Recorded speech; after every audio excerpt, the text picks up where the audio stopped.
అపోస్తులు ఉంటున్నారు అండి. నేను ఎవరిని ఏమి విమర్శించడం లేదు.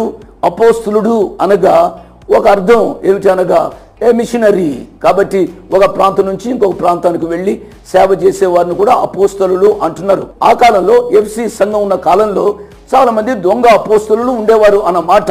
కాబట్టి వారిని నువ్వు కనుగొని వారిని అబద్ధకులని నీవు తీర్మానించావు అని నేను ఎరుగుదును. అంత మాత్రమే కాదు, నీవు సహనము కలిగి నా నామము నిమిత్తము భారము భరించి అలయలేదని నేను ఎరుగుదును. దేవుని నామానికి స్తోత్రం.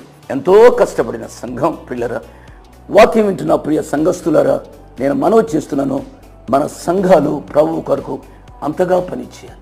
ప్రభు వారు అంటున్నారు, సంఘమా ఎన్నో మంచి క్రియలు చేశావు, నేను కాదంటుందే, but you lost your first love. భార్య భర్తలుగా చేయబడిన నా కుటుంబీకులారా, పెండ్లైన మొదటి దినాల్లో ఉన్న ప్రేమను కోల్పోయారా? సంఘస్థులారా,